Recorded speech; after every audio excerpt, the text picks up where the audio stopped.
ऋग्वेदादि भाष्य भूमिका श्रीमद् दयानंद सरस्वती स्वामिना निर्मिता संस्कृतार्य भाषाभ्याम समन्विता।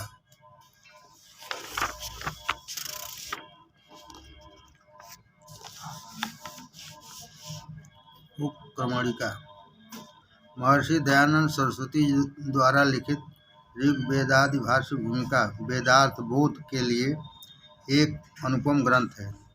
महर्षि ने अपने वेद भाष्य को ठीक ठीक समझने और समझाने के लिए ही इसकी रचना की। वेदार्थ के पाठक इसके बिना महर्षि के वेद भाष्य को समझ नहीं सकते।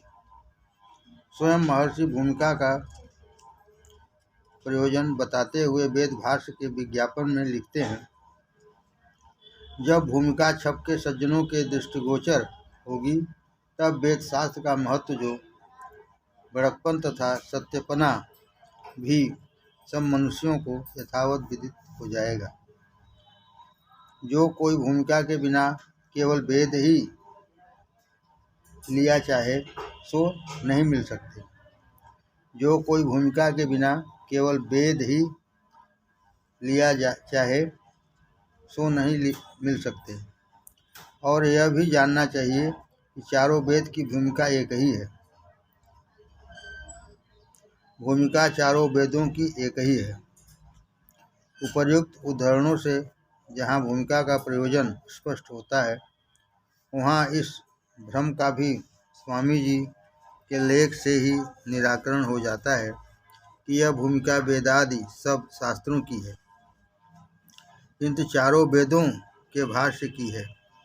जैसे मकान बनाने से पूर्व नक्शे की आवश्यकता होती है, वैसे ही प्रत्येक वेद भाष्यकार प्रथम वेद भाष्य की भूमिका में अपनी मान्यताओं का स्पष्टीकरण करता है।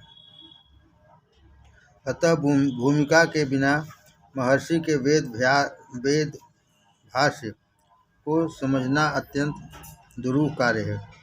महर्षि ने इसलिए भूमिका के बिना वेद भाष्य देने से मना किया था, परंतु यह हमारा दुर्भाग्य ही रहा कि जो आर्य बंधु तथा सभाएं महर्षि के आदेशों की अवहेलना करके बिना भूमिका के वेद भाष्य छापती रही हैं। सायणादि भाष्यों के साथ उनकी भूमिका छपी मिलती है। हमें इस बात से बहुत ही हार्दिक हर्ष हो रहा है कि आर्य साहित्य प्रचार ट्रस्ट ने महर्षि के आदेश का पालन करते हुए उनके वेद भाष्य को यथार्थ में हृदयंगम कराने के लिए वेद भाष्य के साथ भूमिका को छपवाने का प्रबंध किया है। क्योंकि लेखक की मूलभूत वैदिक मान्यताओं को समझाने के लिए उसकी भूमिका का अध्ययन करना परम आवश्यक होता है। इस विस्तृत भूमिका के बनाने का महर्षि का यह भी प्रयोजन था कि वेद विषयक जो भी पौराणिक मिथ्या मान्यताएं फैली हुई हैं, जिनके कारण पाश्चात्य विद्वानों को ही नहीं अपितु कतिपय भारतीय विद्वानों को भी वेदों के विषय में मिथ्या भ्रम हो गया है, जिससे वेदों का गौरव ही कम नहीं हुआ, किंतु वेद सत्य विद्याओं की पुस्तक है अथवा ईश्वर प्रोक्त है। इसमें भी लोगों को भ्रांति हो गई। महर्षि दयानंद की इस भूमिका से जहाँ मिथ्या मतों की पोल खुली है, वहाँ सत्यार्थ का प्रकाश होने से सत्यासत्य का निर्णय भी पाठक कर सकते हैं। यद्यपि सायणादि वेद भाष्यकारों ने भी अपनी अपनी भूमिकाएं बनाई हैं, परंतु उनमें प्रथम तो आवश्यक मान्यताओं का वर्णन ही नहीं मिलता है, और जिनका मिलता है उनमें अनेक गलत हैं, और जो ठीक है उनका उन्होंने स्वयं वेद भाष्य में पालन नहीं किया है। जैसे वर्तमान में आचार्य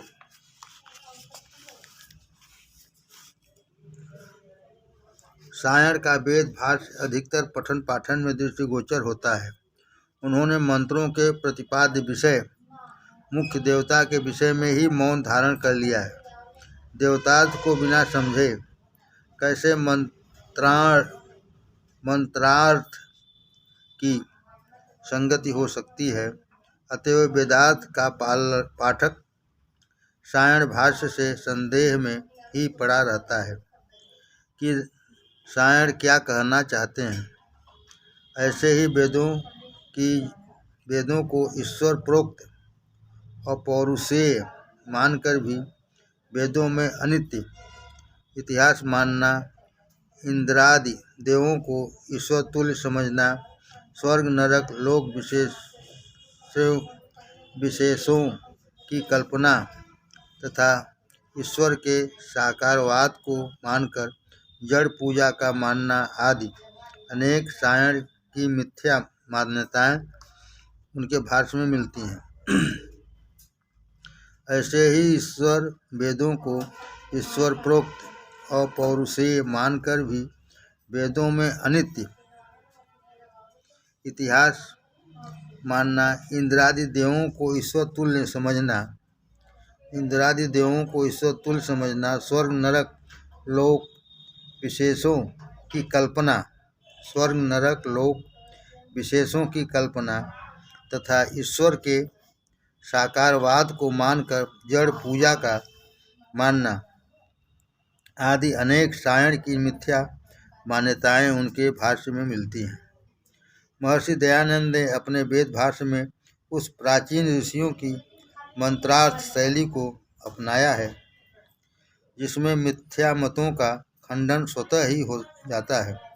महर्षि अपने वेद भाष्य की शैली का स्पष्टीकरण करते हुए भूमिका के अंत में लिखते हैं, मंत्रार्थ भूमिका अत्र मंत्रस्य पदानि च पदार्थान्वय भावार्था क्रमाद बोध्या विचक्षणे। अर्थात इस मंत्र भाष्य में इस प्रकार का क्रम रहेगा कि मंत्रार्थ भूमिका प्रथम तो मंत्र में परमेश्वर ने जिस बात का प्रकाश किया है, फिर मूल मंत्र, उसका पदच्छेद क्रम से प्रमाण सहित मंत्र के पदों का अर्थ, अन्वय अर्थात पदों की संबंधपूर्वक योजना, और छठा भावार्थ अर्थात मंत्र का जो मुख्य प्रयोजन है। इस क्रम से मंत्र भाष्य बनाया जाता है। वेद भाष्य की इस शैली से कोई भी विद्वान वेदों में इतिहास आदि मिथ्या मतों की सिद्धि नहीं कर सकता। यह महर्षि की स्पष्ट घोषणा तथा प्राचीन ऋषियों की परंपरा है। भाष्य का लक्षण भी यही है, ना मूलम लिख्यते किंचित नानपेक्षित मुच्यते। अर्थात जो मूल में नहीं और जिसकी आवश्यकता भी नहीं है, उस बात को भाष्य में नहीं रखना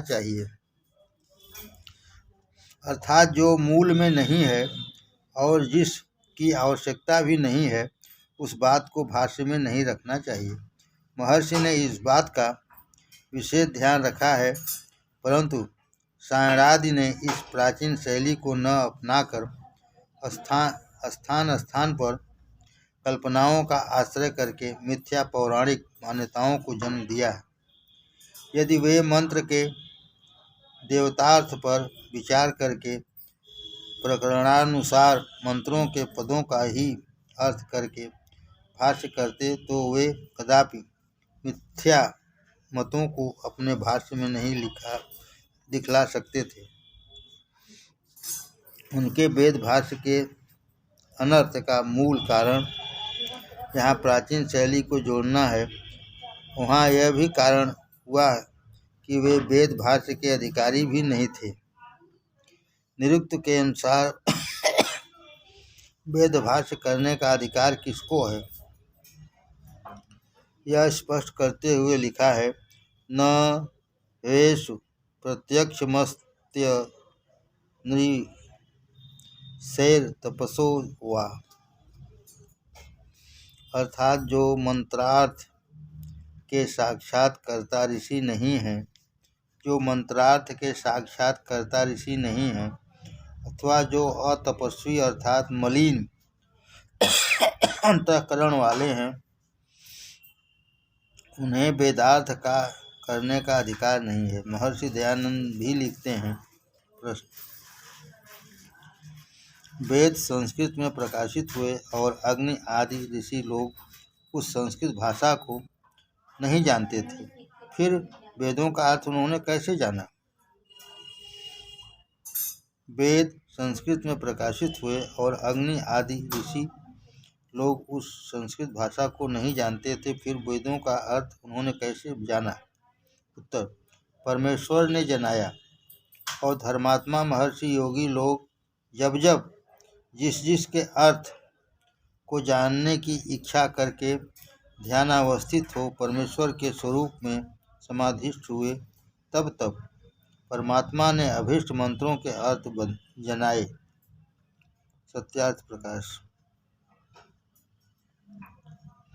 परमेश्वर ने जनाया और धर्मात्मा महर्षि योगी लोग जब जब जिस के अर्थ को जानने की इच्छा करके ध्यानावस्थित हो परमेश्वर के स्वरूप में समाधिस्थ हुए, तब तक परमात्मा ने अभीष्ट मंत्रों के अर्थ जनाए।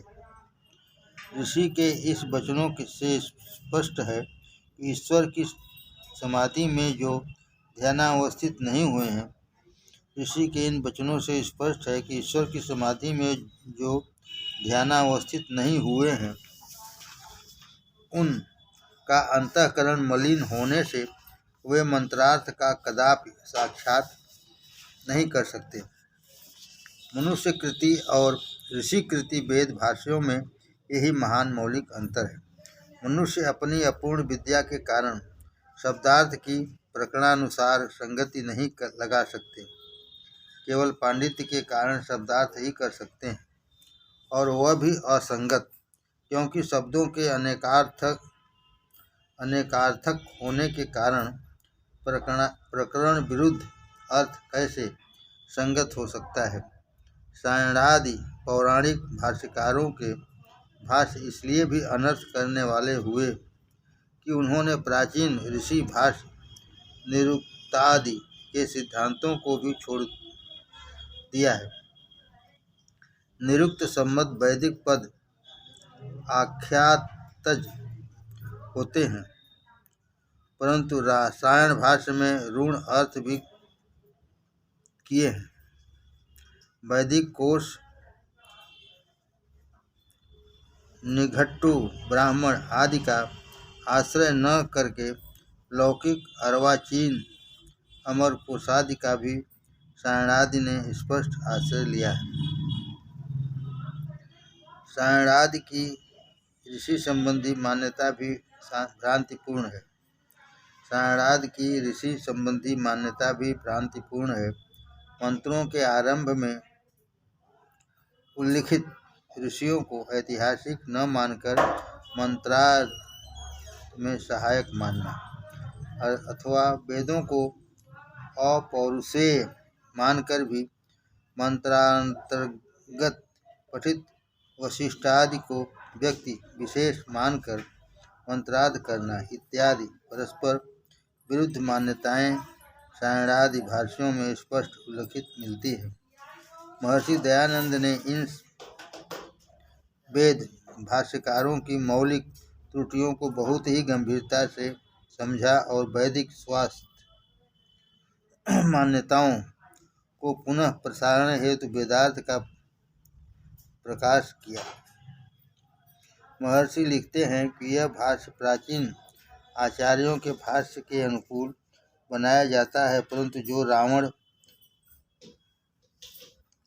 उब्बट, सायण और महीधर आदि ने भाष्य बनाए हैं, ये सब मूल मंत्र और ऋषिकृत व्याख्यानों से विरुद्ध है।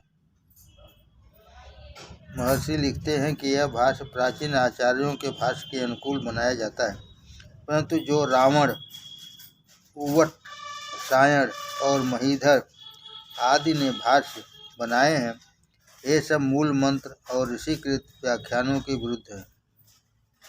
मैं वैसा भाष्य नहीं बनाता, क्योंकि उन्होंने वेदों की सत्यार्थता और अपूर्वता कुछ भी नहीं जानी, और जो मेरा भाष्य बनता है वह तो वेद, वेदांग, ऐतरेय, शतपथ, ब्राह्मण आदि ग्रंथों के अनुसार है। क्योंकि जो वेदों के सनातन व्याख्यान हैं उनके प्रमाणों से युक्त बनाया जाता है, यही इसमें अपूर्वता है। महर्षि के इस लेख से जहाँ महर्षि के भाष्य की अपूर्वता का बोध हो रहा है, वहाँ उन विद्वानों की भ्रांति का भी निराकरण हो जाता है जो यह मिथ्या मान्यता बनाए हुए हैं कि सायण भाष्य भी ठीक है और महर्षि दयानंद का भाष्य भी ठीक है।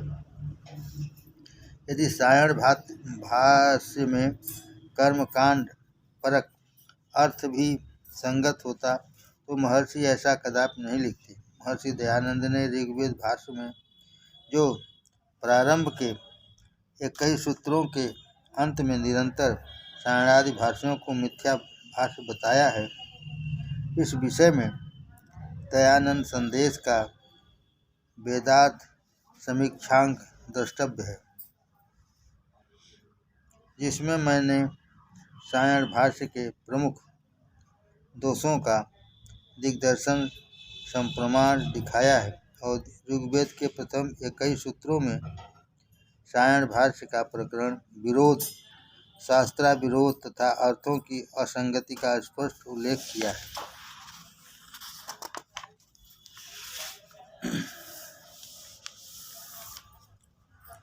कुछ आर्य विद्वानों की ऋग्वेदादि भाष्य भूमिका के संबंध में भ्रांतियाँ। पहला, ऋषि भूमिका ऋग्वेद भूमिका में भाषार्थ किसका? ऋग्वेद भूमिका में भाषार्थ किसका? इस विषय में श्री पंडित युधिष्ठिर जी मीमांसाकादि विद्वानों की विचारधारा यह है कि भूमिका की संस्कृत महर्षि की है, अब भावार्थ पंडितों का है। मीमांसक जी अपने मंतव्य को स्पष्ट करते हुए लिखते हैं, हमारी मान्यता तो यह है कि ऋषि के मूल संस्कृत पाठ के अनुसार नवीन यथार्थ भावानुवाद होना चाहिए। यदि कभी अवकाश मिला तो इस प्रकार का प्रयास किया जाएगा। रामलाल कपूर ट्रस्ट द्वारा प्रकाशित ऋषि भाष्य भूमिका में संपादकीय पृष्ठ 6। श्री मीमांसक जी की मान्यता भूमिका के आंतरिक साक्षी से सर्वथा विपरीत होने से कदापि मान्य नहीं हो सकती। इस ग्रंथ के प्रारंभ में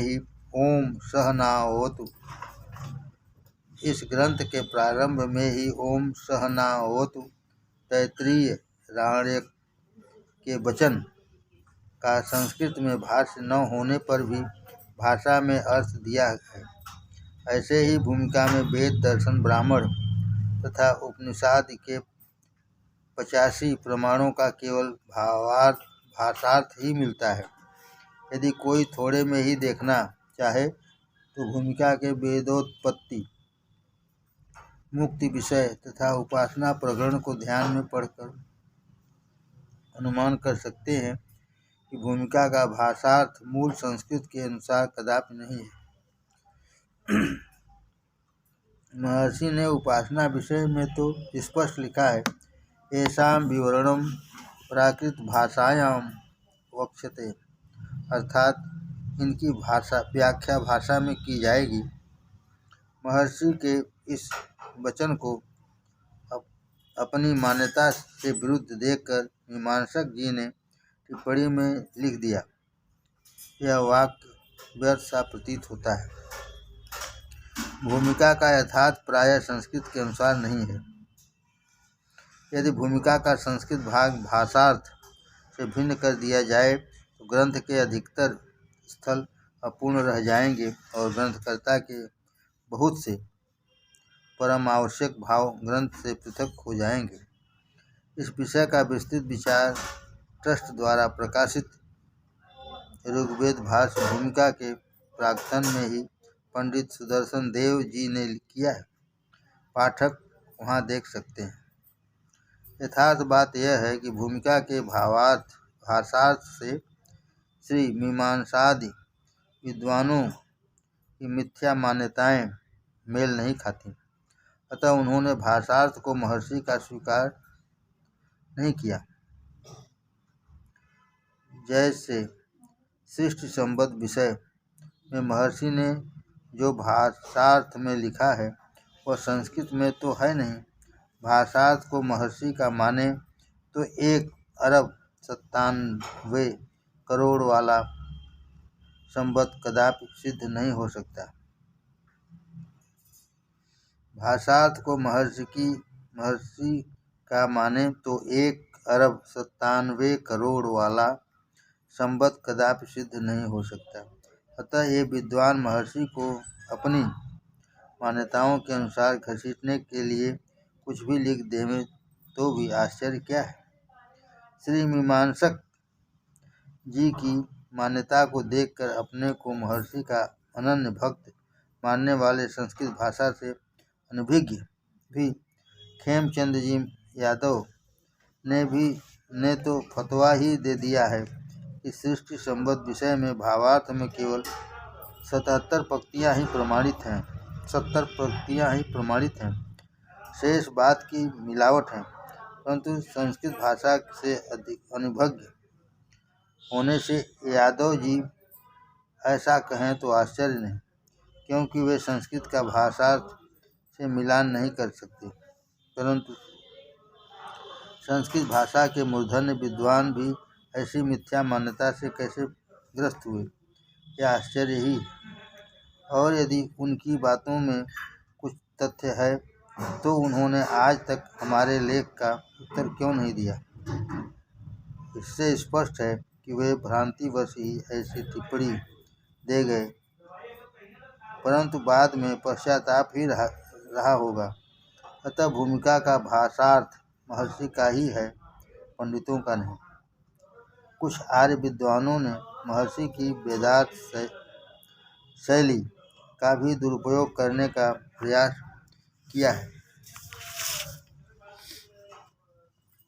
महर्षि ने वैदिक पदों को निरुक्त के आधार पर आख्यातज माना है, जिसका वे विद्वान गलत अर्थ लगाकर यह कहा करते हैं कि वैदिक पदों के यौगिकता अर्थात धातु प्रत्यय के विभाग के आधार पर जितने भी अर्थ संभव हैं उस पद के उतने अर्थ किए जा सकते हैं।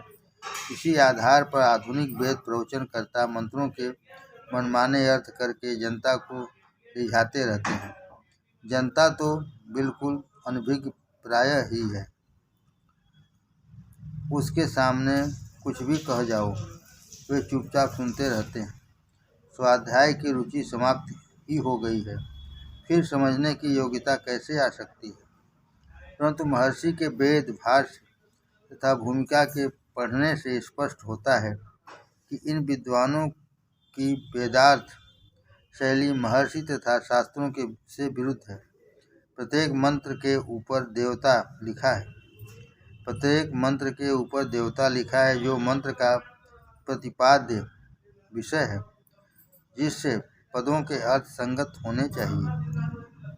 निरुक्तकार भी लिखते हैं, न तो पृथक्त्वेन मंत्रा निर्वक्त्याः प्रकरणश एव तु निर्वक्तव्याः, अर्थात मंत्रों के अर्थ प्रकरण के अनुसार ही करने चाहिए, जिससे वैदिक पदों के अनेकार्थक होने पर भी प्रकरण संबद्ध अर्थ ही संगत होते हैं, अन्य नहीं। अतः पदों के विभिन्न अर्थ होते हुए भी सभी अर्थ सर्वत्र कदापि संगत नहीं हो सकते। मंत्रार्थ और त्रिविध प्रक्रिया। आजकल कतिपय आर्य विद्वानों का ऐसा मंतव्य है कि वेद के मंत्रों में प्रत्येक मंत्र के 3 प्रकार के अर्थ होते हैं। जैसे श्री पंडित आचार्य वैद्यनाथ जी शास्त्री अपने सामवेद भाष्य की भूमिका में त्रिविध प्रक्रिया के विषय में लिखते हैं। सभी वेद मंत्रों का अर्थ 3 प्रक्रियाओं में होता है। आर्ष प्रक्रियानुसार प्रत्येक मंत्र का 3 प्रकार का अर्थ होता है। वह 3 प्रकार आदि याज्ञिक, आदि दैविक और आदि भौतिक शब्दों से व्यवहृत होता है। इस प्रकार को ही निरुक्तादि शास्त्रों में प्रतिपादित किया है। और स्वर्गीय वैदिक विद्वान पंडित ब्रह्मदत्त जी जिज्ञासु ने अपने संपादित यजुर्वेद भाष्य की विवरण भूमिका में इस त्रिविध प्रक्रिया को प्रमाणों द्वारा सिद्ध करने का पूरा प्रयास किया है और अपने मंतव्य की पुष्टि में यजुर्वेद भाष्य के विवरण में प्रथम 2 अध्यायों में प्रत्येक मंत्र के ऋषि भाष्य को इस त्रिविध प्रक्रिया में ढालने का असफल प्रयास भी किया है। इन दोनों मूर्धन्य विद्वानों ने त्रिविध प्रक्रिया को माना अवश्य है, परंतु स्वयं भी भ्रांत ही प्रतीत होते हैं, क्योंकि त्रिविध प्रक्रिया को मानकर आचार्य वैद्यनाथ जी ने आधियागिक, आधिदैविक, आदि भौतिक के अतिरिक्त आध्यात्मिक प्रक्रिया एक और मानी है। ऐसे ही श्री जिज्ञासु जी के विवरण भूमिका में तो आध्यात्मिक, आदि दैविक तथा आदि यागिक 3 प्रक्रियाएं मानी हैं, परंतु यजुर्वेद में आदि भौतिक प्रक्रिया और स्वीकार कर ली है।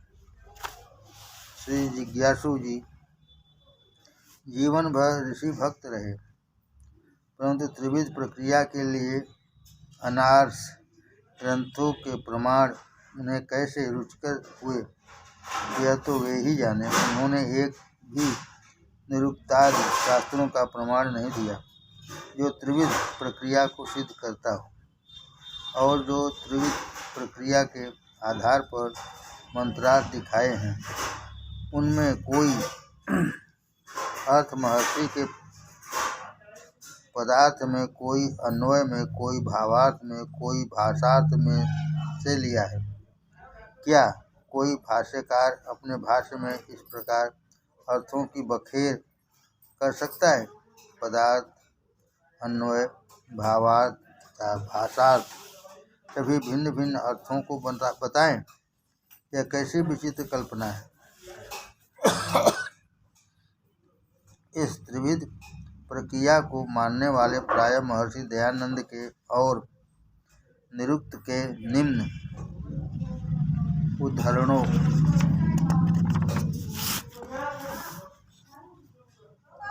को लेकर स्वाभिष्ट को सिद्ध किया करते हैं, परंतु उनमें से उनका अभिष्ट कदापि सिद्ध नहीं होता। देखिए, श्री जिज्ञासु जी ने अपने मंतव्य की पुष्टि में भाष्य विवरण महर्षि के निम्न उद्धरण दिए हैं। देवता के महामहिम होने से एक आत्मा की ही बहुत प्रकार से वेद मंत्रों में स्तुति की जाती है। देवता के महामहिम होने से एक आत्मा की ही बहुत प्रकार से वेद मंत्रों से स्तुति की जाती है। इस वेद भाष्य में जिस जिस मंत्र का पारमार्थिक तथा व्यवहारिक दोनों प्रकार का अर्थ होना संभव है, उसका दोनों प्रकार का अर्थ किया जाएगा, परंतु किसी भी मंत्र में ईश्वर का सर्वथा त्याग नहीं। उसका दोनों प्रकार का अर्थ किया जाएगा, परंतु किसी भी मंत्र में ईश्वर का सर्वथा त्याग नहीं। उपर्युक्त उदाहरणों से त्रिविध प्रक्रिया कदापि सिद्ध नहीं होती। महर्षि मंत्रों के 2 प्रकार के अर्थ मानते हैं, पारमार्थिक, व्यवहारिक। इन दोनों प्रकार के अर्थों को भी प्रत्येक मंत्र में स्वीकार नहीं किया है। जहाँ जहाँ संभव है वहीं वहीं दोनों प्रकार का अर्थ हो सकता है, सर्वत्र नहीं। महर्षि ने श्लेष सालंकार से भाष्य में कहीं कहीं 2 प्रकार के अर्थ किए हैं, और जो देवता की महामहिम होने की बात है वह भी अन्य विषय ही है। देखिए, महर्षि लिखते हैं, सर्वासाम व्यवहारोपयोगी देवतानां मध्य आत्मन एव मुख्यम देवतात्मस्ति। अतः आत्मनो महाभाग्यात् सर्वशक्ति मत्वात् द्विविशेषणत्वात्। यहाँ महर्षि ने महाभाग्यात् का अर्थ सर्वशक्तिमान आदि किया है और वह भी ईश्वर परक अर्थ किया है। इससे त्रिविध प्रक्रिया का भाव कदापि नहीं निकल सकता और महर्षि के किसी भी ग्रंथ में ऐसा लेख नहीं मिलता जिससे त्रिविध प्रक्रिया सिद्ध होती हो। महर्षि दयानंद का लेख त्रिविध प्रक्रिया का स्पष्ट खंडन करता है। देखिए, ओम यह तो केवल परमात्मा का ही नाम है। ओम यह तो केवल परमात्मा ही का नाम है और अग्नि आदि नामों से परमेश्वर के ग्रहण में प्रकरण और विशेषण नियम कारक हैं।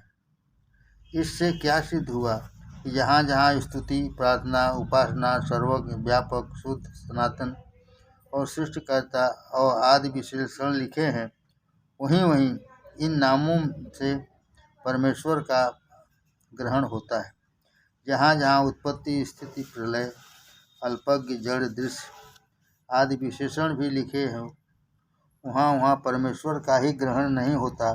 जहाँ जहाँ इच्छा, द्वेष, प्रयत्न, सुख, दुख और अल्पज्ञादि विशेषण हों, वहाँ वहाँ जीव का ग्रहण होता है। ऐसा सर्वत्र समझना चाहिए। इससे स्पष्ट है कि प्रत्येक मंत्र के त्रिविध अर्थ कदापि नहीं हो सकते। इस मंत्र में सर्वज्ञादि विशेषण होंगे, उसका जीव परक अथवा प्रकृति परक, और जिसमें अल्पज्ञादि या उत्पत्ति आदि विशेषण होंगे, उसका परमेश्वर परक अर्थ कैसे संभव है। निरुक्तकार महर्षि यास्क ने भी त्रिविध प्रक्रिया का स्पष्ट खंडन करते हुए लिखा है। शास्त्री विधा ऋचः परोक्षकृत्वा प्रत्यक्षकृता आध्यात्मिकस्य तत्र परोक्षकृत्वा सर्वाभिन्नां विभक्ति युज्यते। प्रथम पुरुष वैश्याख्यातस्य अथ प्रत्यक्षकृता मध्यम पुरुषो योगास्मिति चैतेन सर्वनाम्ना अथाध्यात्मिकस्य च उत्तम पुरुष योगा अहमिति चैतेन सर्वनाम्ना। इस निरुक्त वचन की व्याख्या में महर्षि दयानंद ऋषि भाष्य भूमिका में लिखते हैं, वेदों के सब मंत्र 3 प्रकार के अर्थों को कहते हैं। वेदों के सब मंत्र 3 प्रकार के अर्थों को कहते हैं। कोई परोक्ष अर्थात अदृश्य अर्थों को, कोई प्रत्येक अर्थात दृश्य अर्थों को, और कोई अध्यात्म अथवा अर्थात ज्ञान गोचर आत्मा और परमात्मा को। यहाँ महर्षि ने कितना स्पष्ट लिखा है कि कोई मंत्र दृश्य अर्थों का, कोई अदृश्य अर्थों का और कोई आत्मा परमात्मा का वर्णन करता है। यहाँ महर्षि ने कितना स्पष्ट लिखा है, कोई मंत्र दृश्य अर्थों का, कोई अदृश्य अर्थों का और कोई आत्मा परमात्मा का दर्शन करता है, वर्णन करता है। अतः प्रत्येक मंत्र के त्रिविध प्रक्रिया से अर्थ कैसे संभव हो सकते हैं। प्रत्येक मंत्र को आध्यात्मिक और आदि भौतिक अर्थ भी असंभव है, क्योंकि पदार्थों में कुछ सामान्य और कुछ विशेष गुण, कर्म और स्वभाव होते हैं। यदि अग्नि आदि देवता वाले मंत्र में सभी विशेषणों को अनेकार्थक मानकर मंत्रार्थ ईश्वर जीव तथा प्रकृति परक संभव हो तो ईश्वर जीव और प्रकृति के गुणों में विशेषता कुछ भी नहीं रहेगी और सभी एक समान ही गुण कर्म स्वभाव वाले हो जाएंगे। इससे बड़ा अनर्थ यह हो जाएगा, यह जड़ चेतन में तथा ईश्वर जीव में कोई भेद ही नहीं रहेगा। वैशेषिक दर्शन के अनुसार पदार्थों में कुछ समानता और कुछ विशेषता होती है। तदनुसार ही महर्षि दयानंद ने अपने वेद भाष्य में अग्नि आदि के विशेषणों को दृष्टि में रखते हुए कहीं ईश्वर और भौतिक दोनों अर्थ, कहीं केवल ईश्वर परक और कहीं केवल भौतिक अर्थ किया है। यही प्राचीन वेद भाष्यकर्ता ऋषियों का युक्त सिद्धांत है।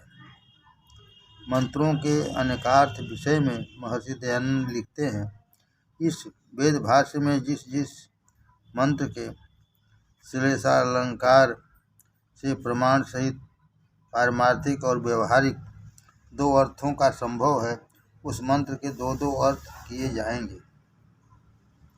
अतः प्रत्येक मंत्र के 3 अर्थ संभव हैं। यह मान्यता महर्षि दयानंद के लेखों से कथचित सिद्ध नहीं होती। अतः विद्वानों की विविध प्रक्रिया की जैसी मान्यताएं कपोल कल्पित होने से मिथ्या ही हैं।